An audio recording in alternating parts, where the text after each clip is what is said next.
Thanks, Jesse. Hello, everyone, and thanks for joining us at this panel on China's electric vehicle revolution. My name is Neil Thomas. I'm delighted to be serving as your moderator.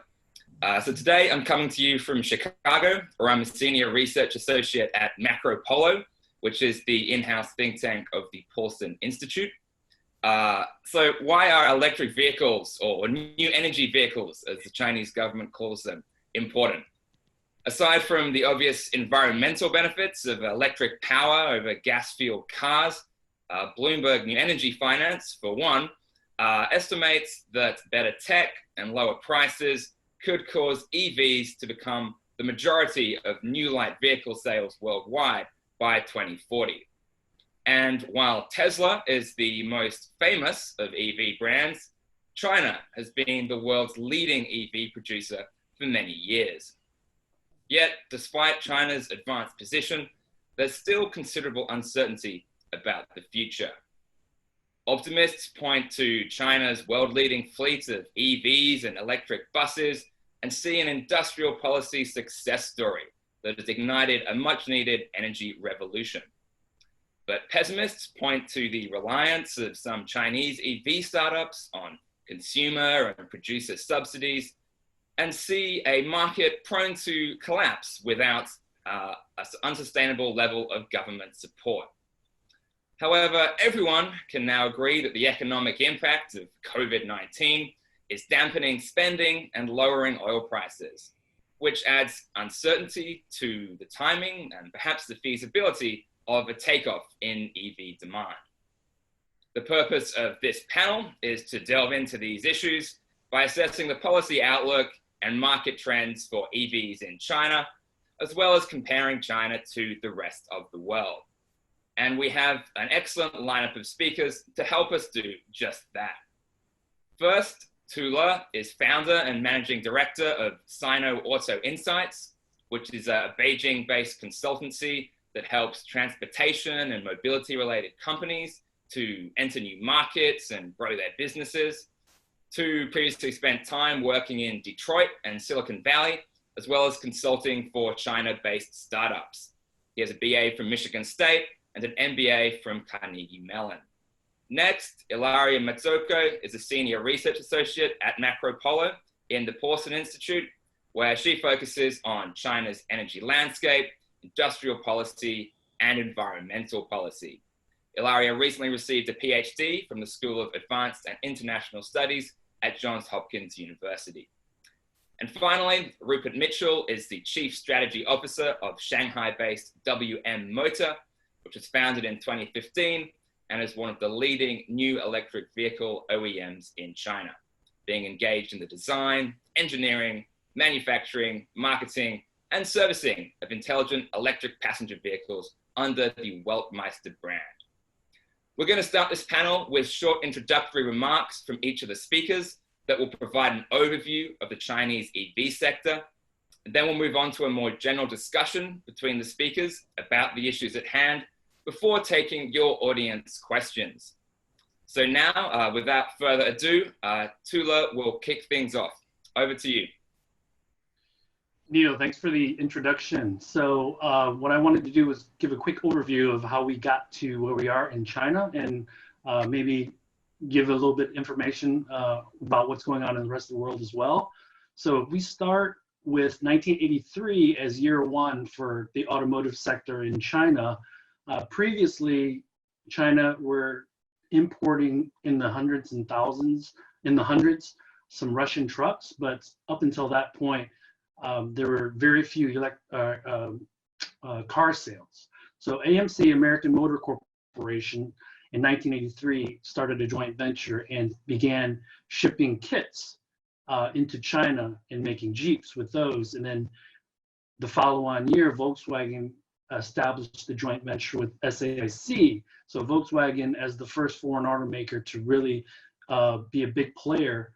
And this is one of the reasons why they're large, the best-selling foreign automaker in China right now. They started selling in kits as well, shipping in kits with SAIC. And in 1997, GM came in and also created a joint venture with SAIC. So it's no coincidence that Volkswagen and GM have the two largest sales for foreign brands here. Fast forward to 2007, the Chinese government, well, let's take a step back since we're going to talk US as well. In 2003, there was a small little company called Tesla that was established in Silicon Valley. And it wasn't until 2004 that Elon joined as a founder. So a little bit of trivia here. Elon was not original founder of Tesla. And so back to China in 2007, there was about $300 million committed by the Chinese government to support NEV R&D, batteries, electric vehicles. And then in 2010, they began their subsidy program. So in between 2010 and 2019, the Chinese government has spent about $60 billion in supporting the NEV sector. So that includes plug-in hybrids, battery electrics, and hydrogen fuel cells. And then in 2010 or 2012, they began their 10% tax exemption. So there are two ways to get discounts now if you were in the market for an NEV in China. And so what formalized really the sector and the supporting sectors was in 2015, the Chinese government formalized becoming a leader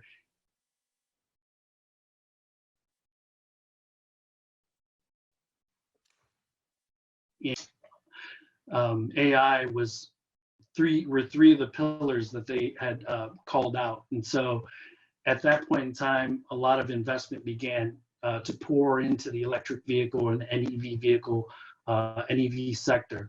And companies like WM, Xiaopeng, Faraday Future, and Byton were established within the 2014 and 2017 timeframe. And so now what we're seeing is the Chinese automobile market going around 24 million units a year and surpassing the United States as the #1 market in 2010. We started hitting our stride here in China for NEVs in 2017, where we got over 1 million vehicles, and we're tracking at 1.3, 1.4 until 2019 when the subsidies were cut by about half. Now, if we're looking at vehicles that are 40, 50, 60,000 US, the subsidy used to be $9,000, $10,000. So pretty significant. And in addition to that, local governments were offering no wait periods for license plates. And so with the coronavirus, that has kind of really put the NEV sector in a lot of uncertainty, but that's kind of sort of where we are and what we're going to discuss right now. So I'll hand it over to Ilaria. Yes, hi, good morning everybody, or good evening, wherever you may be. Thank you too for the overview. So what I'm going to do is actually look at the policies that two introduced and see how they actually played out on the ground. And how they influenced policy decisions at the central level, right? Because there was actually a lot of evolution over the past decade and a lot of adjustments in the central policies. So there's, in addition to consumers, which are important, but we'll discuss them later, I want to focus on two sets of players, and that's municipal governments and firms. And municipal governments were really important here because they were responsible for actually implementing a lot of these policies. And so all the policies to promote the NEV sector. So in terms of promoting sales, we're talking about green licenses, which Tu mentioned, subsidies, and mandating fleet purchases, which was also crucial, as well as then also just supporting firms with more traditional tools such as tax exemptions, licensing for land, grants, as well, and support for infrastructure, both charging infrastructure and car sharing infrastructure, for example. And then, of course, firms, right? We want to always know if this policy that targets firms actually works and how firms respond to that. Now, municipal governments were given tools that were crucial to the success of the policy because they enabled the rapid expansion of both the market and the industry. And those who are familiar with China's economic development will know that this, this will ring a bell, right? This is something that this is an approach that China has used over the years, and quite successfully in some cases. However, as has been the case in other sectors, it's a bit of a double-edged sword, right? So those same policies that enable local industrial policy that really help nurture new and emerging industries also, they can lead to, in their worst form, to local protectionism, which can even take the form of discriminatory policies towards non-local firms. And this is a problem because it can lead to resource misallocation, it can lead to overinvestment, it can lead to a fragmented market, and that requires a lot of resources on the part of the central government to then homogenize and standardize and create a national market, right?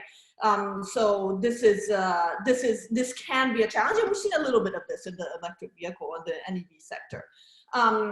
So this brings us to firms, right? As you mentioned, this became quite an attractive area of investment, and it attracted investment from very ambitious firms, as well as perhaps some firms that did not quite necessarily have the technological capacity to actually progress as quickly as was expected by the central government. It led to a very large, very crowded industry, let's put it this way. There were a lot of accusations of abuse of the subsidy system, especially around 2015 or so. There was a 2016 investigation which led to, by the central government, and this led to some accusations of outright fraud in terms of subsidies. But in general, there was a sense that perhaps local governments were giving out too much money and were giving it to very specific firms. Right around this time, also the 2015, 2016, the market was really picking up. It was clear that the policies were having success, that the market was becoming more important, and this was going to become much more expensive. So this is around the time in which the central government really starts to think of the future of policy towards NEVs, and they developed the dual credit policy, which was introduced in 2018 and was supposed to fully take the place of subsidies this year. With coronavirus, subsidies have been, the phasing out of subsidies has been delayed, so we'll see how that actually plays out. But, the other policies around this time that I would point to are ones that really curtail the power of local governments. So the local government subsidies are capped and eventually were phased out last year. And the standards, the requirements to become eligible for subsidies really is increased significantly on the part of central government. I think I've hit my 5 minutes, so I think I'll leave it at that, but we can discuss more about the dual credit policy, and I'll leave, Rupert, you can go on. Thanks, Ilaria. Hello, everyone. Good evening from Hong Kong. As Neil mentioned earlier, we're a 5-year-old company focused on delivering affordable connected EVs to China's mass market. We went into production of our first model, the X5, pictured behind me, back in September 2018, and we've now delivered just over 23,000 of these. It's got a single charge range of up to 520 kilometers and is on the road for just over $20,000 US. So Tu and Ilaria have really skillfully described the what and the how of China's EV revolution. I wanted to focus on the why. The goals in terms of energy security, air quality, decarbonization are clear and very easily understood. The industrial policy goal, if you like, is more nuanced. So cars represent the highest value item in global consumption, and China wanted its fair share of that pie, particularly if its own domestic market was going to represent the lion's share of future auto industry growth. China identified early that vehicle electrification was the opportunity to execute, if you like, a tech leapfrog. So the thing is, statement of the obvious here is China is really, really good at making things. Just ask Apple how they feel about trying to assemble 300 million iPhones a year without China and its manufacturing economy. But there's a real problem when it comes to cars. As Tu said, China started in the car making business nearly 100 years behind the rest of the world. That century head start in terms of investment into the technology and know-how behind the internal combustion engine is something that China's car industry has always struggled to catch up with. China's indigenous car industry had certainly become vast in terms of the assembly of largely third-party IP. However, it had not created any global auto champions and was possibly becoming a little complacent after nearly 20 years of crazy growth. Yes, of course, some expertise from Detroit, from Wolfsburg, and from Yokohama had found its way into China via the Sino-foreign JVs, but homegrown automotive R&D was always lacking. For the industry to become genuinely strong, it needed to get ahead of the investment curve when it came to the electric powertrain. But what would persuade the industry to launch headlong into that massive investment cycle voluntarily and early? That's where the famous headlines about 500 EV startups in China come into play. Having worked in the sector for a while now, I would in fact struggle to name more than 3 EV startups, including WM, that have produced or are even close to producing electric passenger cars for the China market in meaningful numbers. I suspect that the 500 number captures a much broader definition of industry participants, covering the whole supply chain and the broader e-mobility ecosystem. Anyway, that number's actually somewhat irrelevant. And it may be more pertinent to ask whether this was part of a deliberate plan in a country famed for its centralized industrial policy. Why was capital allowed to be spread so broadly in the early days of China's big EV push? I'm quite sure that this isn't the entire answer, but I'd like to suggest that the planners were actually quite happy to see the massive disruption in the talent market that this venture capital created within the industry. By the way, you can also view the welcoming of Tesla and Elon Musk into Shanghai this year in a similar, or last year in a similar vein. The established automotive industry has been dragged basically kicking and screaming into this global push towards electrification. For them, the jettisoning of decades of combustion engine IP, the reinvestment in new e-powertrain technology, the re-education of consumers, and the restructuring of dealer networks was never going to be greeted, frankly, with open arms. The incumbent industry simply could not be relied upon to give this transition the right amount of focus without a cohort of, frankly, new, aggressive, ambitious venture-backed startups like ourselves acquiring the best available talent in the industry and chasing EV success with a laser-like focus. If you look at where the market is now, and frankly, there have been some bumps in the road, particularly in the very early days, it's looking like this policy is now working. For me, it's really, really tough to see that China's march towards electrification is reversing anytime soon. COVID-19 may, in fact, be more certain to prevail, but that's a slightly different point, and I'm sure, Neil, we can talk about that on the panel. Great. Thank you to Ilaria and Rupert for that really concise and comprehensive introduction to the Chinese EV sector. I think we will take up that strand now, Rupert, and get the kind of elephant in the room out of the way. So COVID-19 is obviously disrupting a lot of projections about not just the Chinese, but also the global economy. So maybe let's spend a few minutes talking about how COVID-19 has already affected Chinese NEV policy and what might be the likely long-term impact on Chinese EV take-up, particularly considering oil prices are low, people don't want to spend money, and perhaps we can start with you, Rupert, and then perhaps Tu or Ilaria can jump in and see and ask whether this will affect China's ability to meet its Made in China 2025 target of having 25% of new car sales as NEVs by 2025. What would it take to meet this goal now? And how does COVID-19 affect this? So Rupert, maybe you want to just start with the general overview of how COVID-19 is affecting the industry. Yeah, sure. I'll leave the policy-related part of the question to Ilaria, but let me sort of speak about it from an operator's perspective. Obviously, like you guys in the analyst profession, forecasting is pretty tough, but we have some real-time figures now. From a personal perspective, we went back into production relatively quickly in the third week of February, and by mid-March had 100% of our nationwide showrooms reopened. Footfall, obviously, within those showrooms is still below the levels that we saw pre-outbreak, but we're gradually seeing, micro data points coming in, at, markedly lower, 45% lower than levels that we saw in early January, but definitely the daily progressions are improving. Longer term, I think the implications really become a sort of macroeconomic question. A key input into the recovery of an auto market is going to be the recovery of consumer confidence overall. If people are feeling nervous about their jobs and their financial situation, buying a brand new car is not top of the list.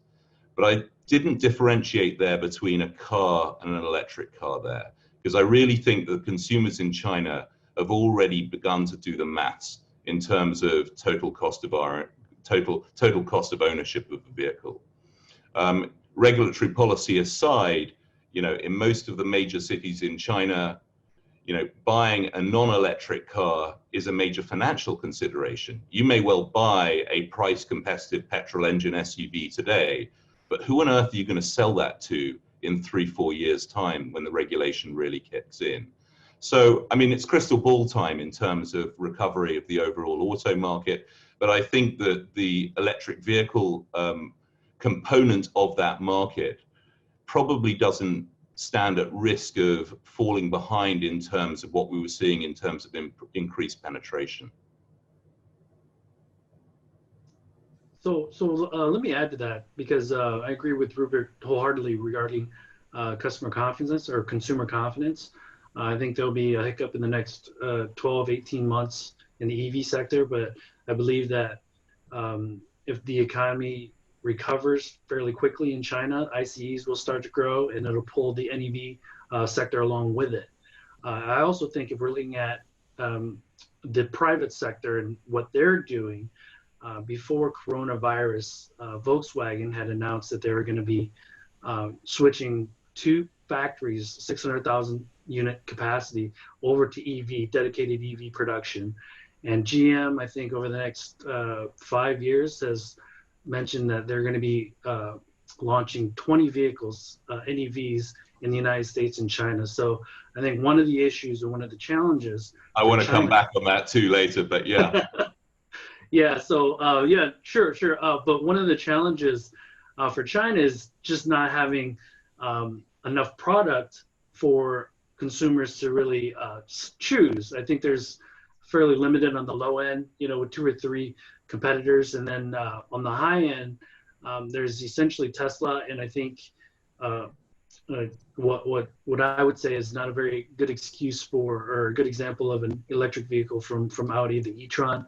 So I think over the next 3 or 4 years, I think there's going to be a lot more selection for the consumers, which should also push out a lot of the internal combustion engines from the private sector portfolios for the OEMs.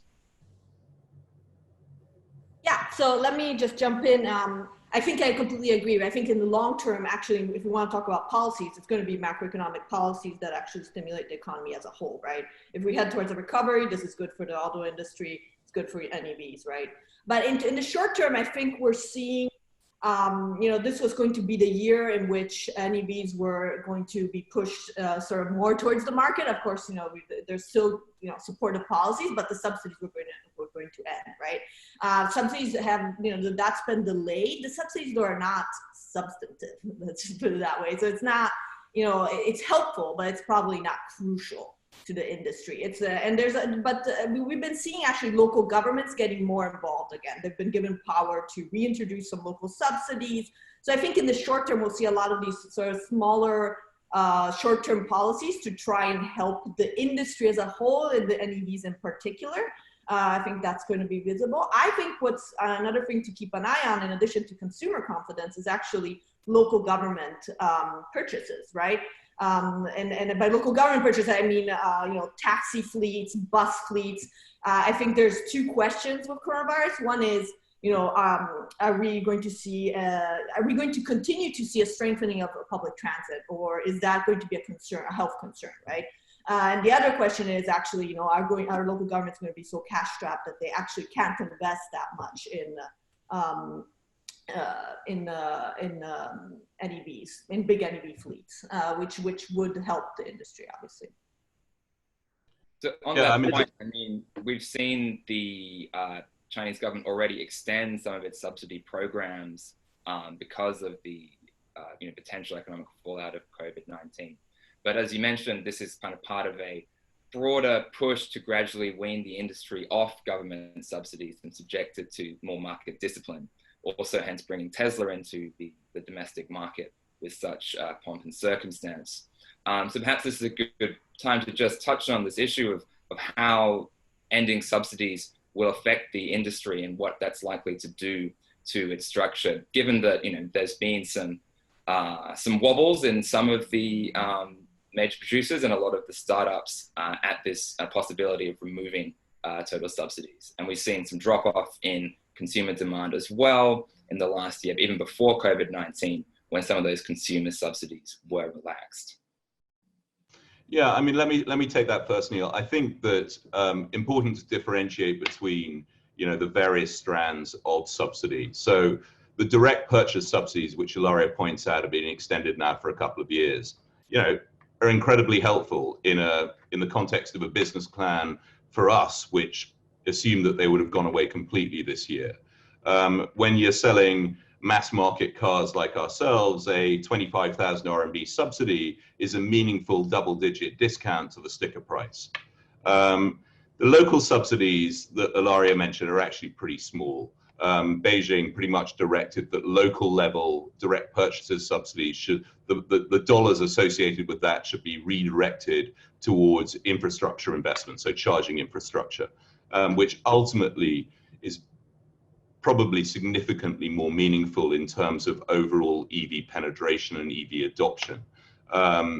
Direct purchase subsidies are actually remarkably ineffective once you get to a certain level, particularly as the bill of materials for electric vehicles versus their ICE equivalents is sort of dropping so precipitously with battery prices.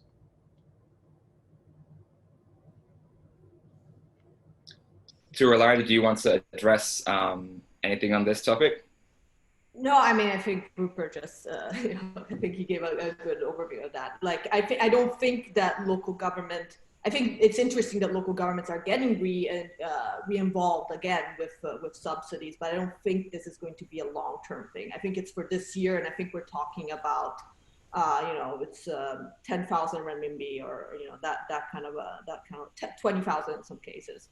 And it's in some cities, not in all cities, but it's cities are sort of given now the freedom to choose how and how much to subsidize vehicles. What's interesting is that there's internal combustion engine vehicles are also being promoted in this way through a cash for clunkers kind of program.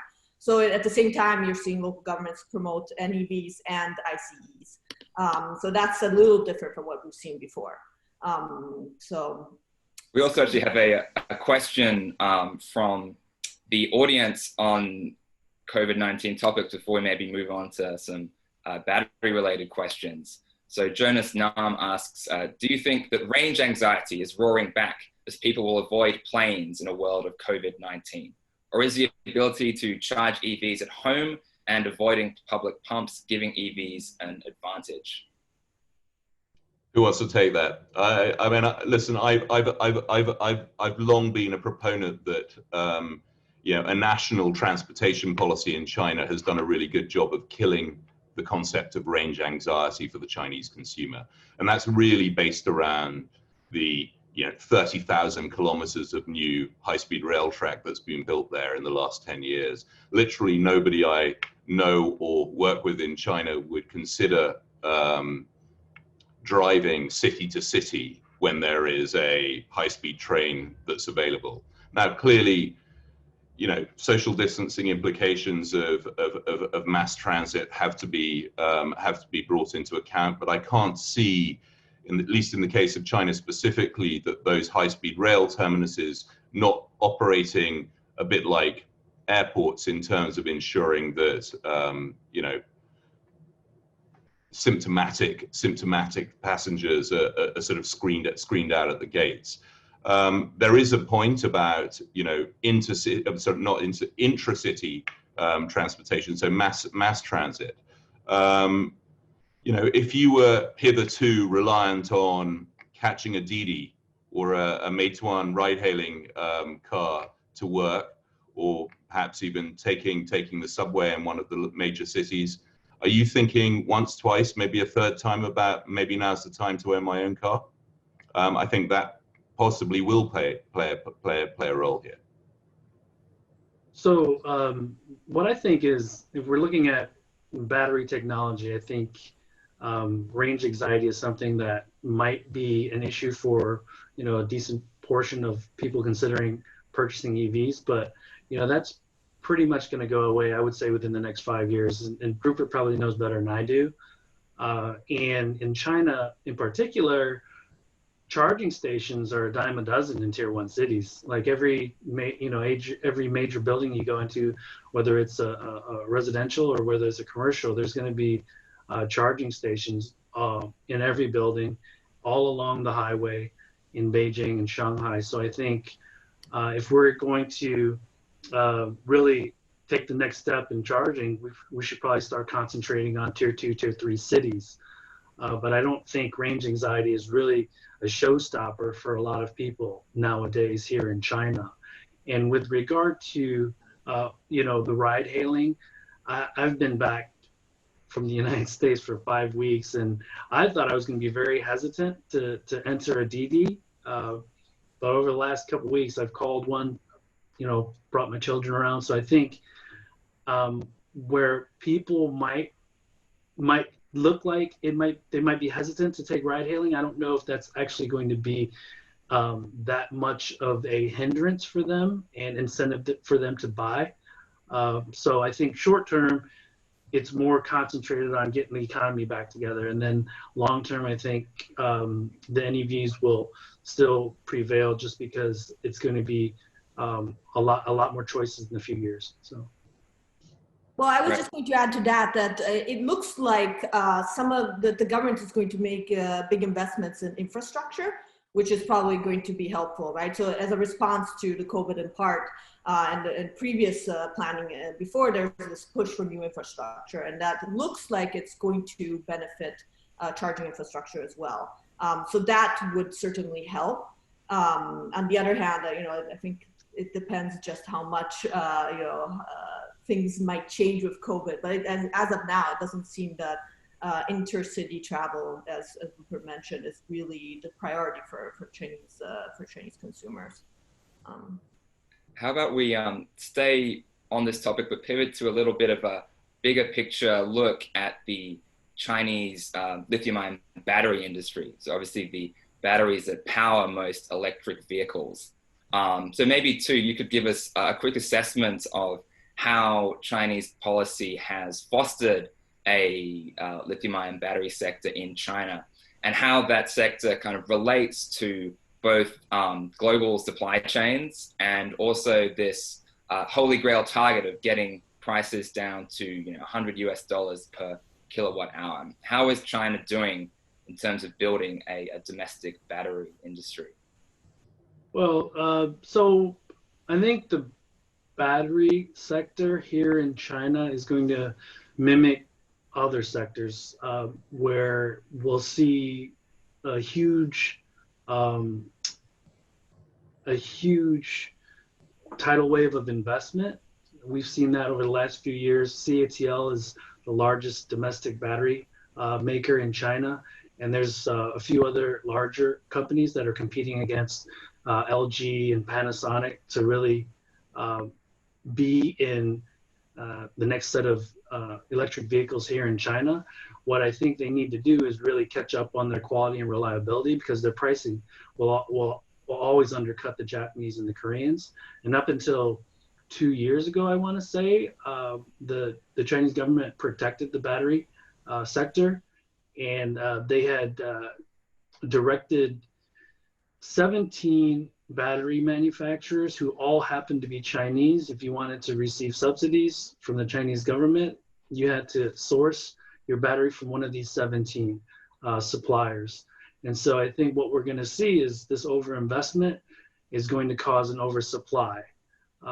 And that's going to put pricing pressure for everybody around the world, including Panasonic and LG, assuming that the quality and reliability is going to match, right? So I will say this, a few years ago, I had spoken with a couple of the OEMs when they're in negotiations with these battery manufacturers, and they were begrudgingly almost, they were hesitant to sign with them, but they knew they're pretty much the only game in town, because when the battery fails and your BMW, for instance, the customer doesn't look at the battery manufacturer to blame.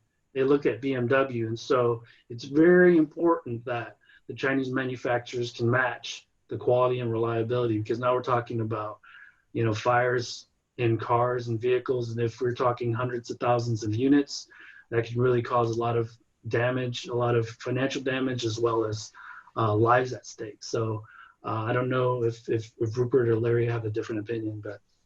Yeah, I mean, listen, I think I share some of your views in terms of supply. We all saw what happened in the PV markets a couple of decades ago, or a decade plus ago here in China. I think there is some danger of a glut of battery cell supply in the China market. On quality, I would say that actually, you know, whilst there is an 800-pound gorilla in the market in the form of CATL, who were really first to the scale and quality level, a lot of other local players are at that quality, and we triple source ourselves now, having started initially with just CATL.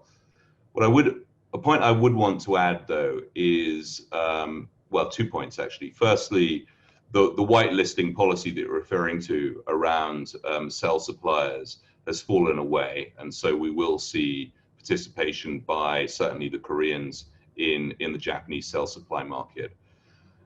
But the main point I wanted to make, and it draws on the question that Neil was highlighting around cost, is it's not just a supply issue. It's also a technology and chemistry issue. If you look at the way in which we have moved through the various technology phases, it's been much quicker than any analysts originally anticipated. So, for example, ourselves and a couple of our competitors started incorporating NCM 811 cells into our cars as of last September. Certainly for the 520 kilometer range version of the X5, we started using the NCM 811 cell last September.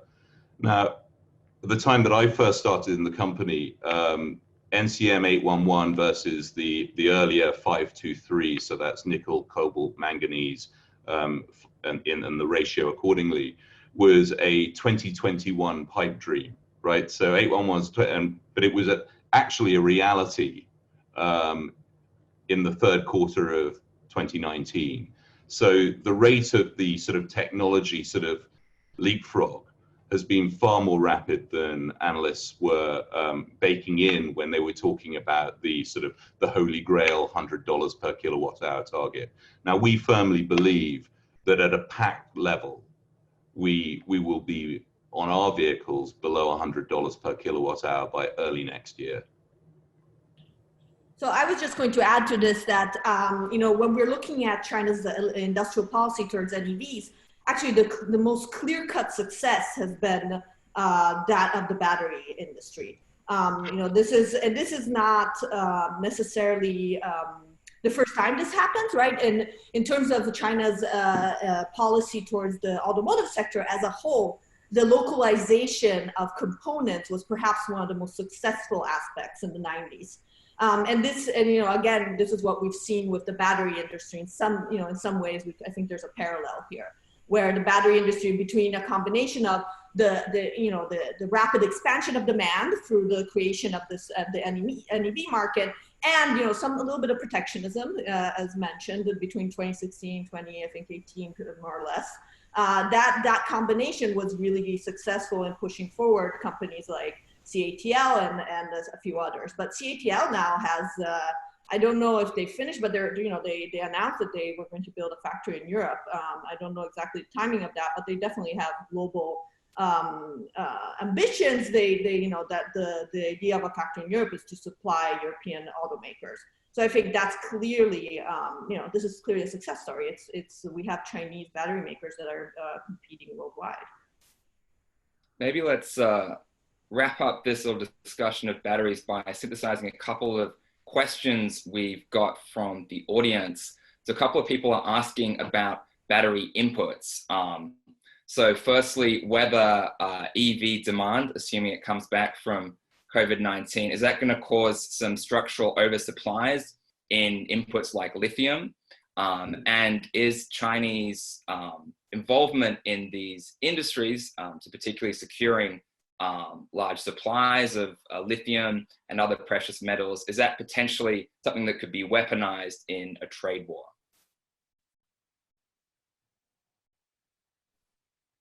You want to start? Yes. You want to start with me? Listen, I mean, we at the moment, we are not engaged in battery cell production, so we're not engaged directly in the securing of lithium and other component supply directly. It's a known fact and well documented to what extent corporate China dominates the upstream supply chain for the lithium-ion batteries overall, and it's a clear competitive edge. As to weaponization, politics, whatever, I have no view on that.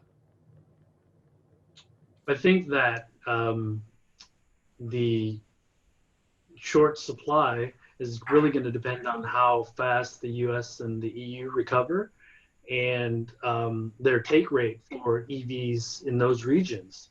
Because right now, at 1.2, 1.4 million units, China has the most demand for the commodities. And if I was an OEM and I saw like Volkswagen, for instance, they're actually looking at acquiring a 30% stake in one of the second or third one of the second or third largest battery cell manufacturers here in China. So they're doing their job to secure future supply potentially. And if I was an OEM and I had ambitions of making EVs globally, I would probably buy future contracts, or I'd make sure that I'm not that, my supply is going to be secure versus everyone else's.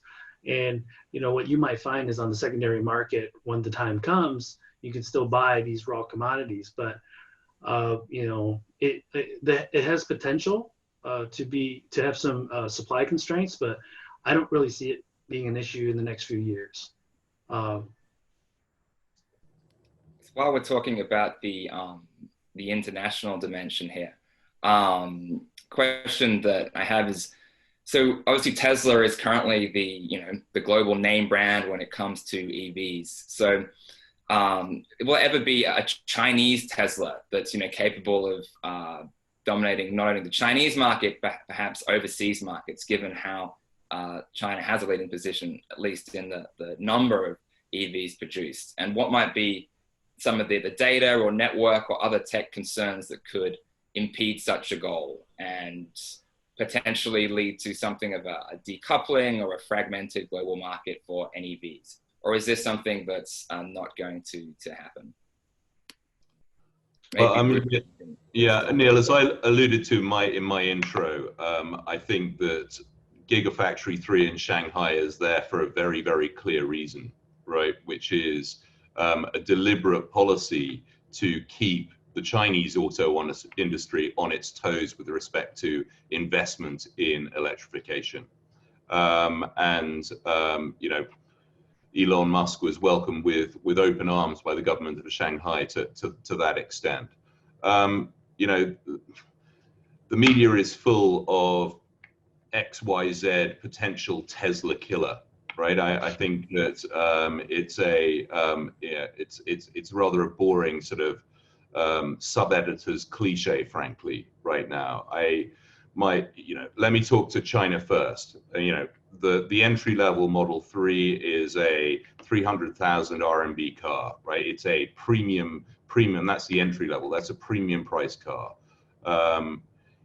That's an expensive vehicle, whoever you are. However, there are a number of competing Chinese products exactly pitched at that price point. And the names that are obvious to most that look closely, and then you'll have the imported EVs that are coming from the likes of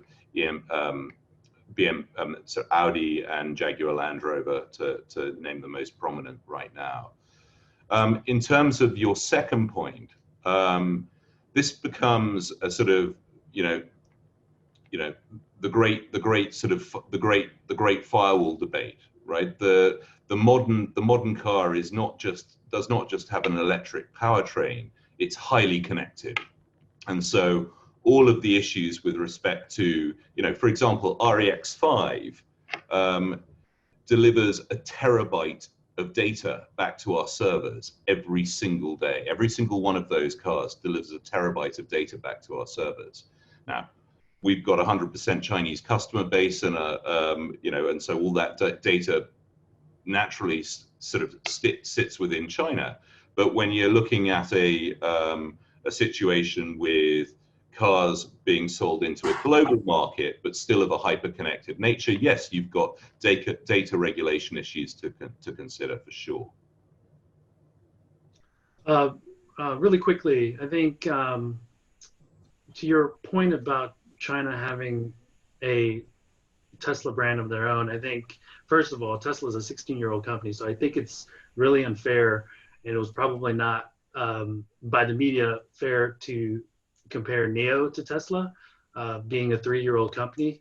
So, marketing 101, Tesla's had 15 years to marinate in the market and kind of create positioning for itself. So I think given 15 years, maybe there's going to be a Chinese company that's able to have global ambitions and be able to execute. Okay, so, but to say one of the handful that I think Rupert and I are kind of thinking about, to be able to say that one of them will ultimately become China's Tesla, I think that's pure speculation still. And with regard to the data, I think there's definitely going to be a bifurcation of vehicles. So when WM starts to export, the entire system is going to have to be separated out and localized, I think, for the US market in general, and then potentially the European market as well. So I don't really think that Google's ever going to come to China and map the country of China. And I think Baidu is going to have a hard time doing that in the United States as well. So I think some of that you could put under the umbrella of national security, but I think what is important is that the China market is still growing. The passenger vehicle market in general, EV, ICE, is still growing. So I think it would be premature for a Chinese EV startup to really want to sell and export vehicles to other regions when the market is still growing significantly here. You don't really have to compete that hard right now because the market's growing, so everybody can grow along with it. Once it matures a bit and that incremental customer costs a lot more money, then maybe you start to look at the US market, the EU market, the Southeast Asian market. But right now, I think this gives you an opportunity to establish your brand, build that trust, and have this domestic market as your R&D platform. Great. I mean, the numbers are pretty straightforward, right? In terms of overall passenger vehicle penetration, China sits at 176 cars per 1,000 of population, whereas you're at 800 or so in North America and 400 to 500 in Europe. Now, China's never going to go to that level, but as a market that's already 22 million new cars a year, where does that start to flatten out in terms of a growth market? 30, 35? it doesn't make a huge amount of sense for a new company. I'm speaking for ourselves now, but I can speak for other new companies. It doesn't make a huge amount of sense for us to dilute what we're doing in terms of looking at other markets elsewhere in the world, where, take the US in particular, for example, the attitude towards electrification is really of zero interest outside of New York and California. It's actually a good lead into some of the audience questions. Got a few big picture questions about what your thoughts are, everyone, on the overall likelihood and progress towards EV conversion, given that, you know, a lot of the lead has been by government policy. EVs are still really expensive for most Chinese consumers. How do you see this uptake progressing? Like, what are we going to see in terms of estimated EV share in China in 3, 5, 10 years? Ilaria, do you want to start us off with this? Yeah, actually, I was going to say something about the Tesla question as well, right? Because this is, and I'm going to say a question that I was asked. And it's, you know, it doesn't matter which company is the Chinese Tesla, or, you know, what really matters is who's going to be the Toyota of electric vehicles, right? Who's actually going to produce a product that is reliable, you know, that's affordable, and that consumers want to buy. And that's really, I think, the part of the answer as well in terms of EV penetration, right? At the end of the day, it's going to be consumers that will want to buy a vehicle that, you know, that they connect with, or that they think is a good deal. And I think that's going to be the same in China. It's going to be the same in the US and Europe. Of course, the infrastructure is going to be a big issue as well. You know, I think, you know, there's huge markets in developing countries, you know, like India, but that's going to really depend on the infrastructure availability and the grids and all that. So that's a little more complicated. But, you know, Europe was expected to become a larger market than China this year. It's unclear how COVID is going to affect that. And for electric vehicles, I mean, a market for electric vehicles. So it's unclear how COVID is going to affect that. But on the whole, you know, I think this is a market that's definitely growing, and there's a lot of potential. So it's, I think, you know, supportive government policies, infrastructure, and then just also, you know, the actual vehicles. That really quickly, you know, I think there was a comment about EVs being expensive. So, and then Larry, you help me out here. I think 30–40% of electric vehicles in China are less than 30,000 US. They're dominated by BYD, GM, BAIC at the low price point, and a disproportionate amount of those are sold as fleet. So BYD, I think in 2016, received $1 billion in USD from the Chinese government for subsidies. So to say that EVs are expensive in China is probably not accurate. We only pay attention to the ones that are $30,000, $40,000, $50,000 because Tesla competes with them. But as of right now, to me, when you compare Model 3 to what's in the current market for Chinese EVs, first of all, the Model 3 is a sedan. The other vehicles, the WMs, the Xiaopengs, and some of the other ones are all SUVs. So I think it's very difficult to compare. I think it's actually comparing apples to oranges. And so, you know, I think the other thing that I want to emphasize is that I don't know if Tesla is really trying to become, you know, this reliable vehicle manufacturer. I think their strategy is more like a tech company with the increasing the install base so that they can sell subscription services and other ancillary services within the vehicle, right? So because if you look at the Model X and the Model S at over $100,000, that's what brought them into the market, introduced Tesla as the brand. But the last three vehicles, the Model 3, the Model Y, and the Cybertruck, they're all under $50,000, $60,000. And so they're trying to increase their install base. And so, you know, these electric vehicle companies here in China, they have to try to balance being the Tesla or being the Toyota. And I think that's one of the challenging things for them from a positioning and marketing standpoint, because you can have really, really connected vehicle, but then people might complain about the actual vehicle, how it drives and things like that. And so I don't know what that balance is. And each individual company is going to have to determine that on their own. Yeah, we're running up against time constraints now, so I think this is a good point to wrap up the panel. Unless there's any kind of 10-second insights that any of the panelists would like to share before we go. Otherwise, I think I'd just like to thank everyone for joining us. Rupert, did you want to jump in with a... No, that's fine. I was just going to thank you, Neil, and thank everyone else for joining. Yes, thank you. Yes, thank you, Neil. Thank you, everyone. Thanks, everyone. Hope this was a useful This was fun, guys. and nice discussion, and enjoy the rest of the program today. Thanks a lot, everyone. Thank you. Bye. Bye-bye.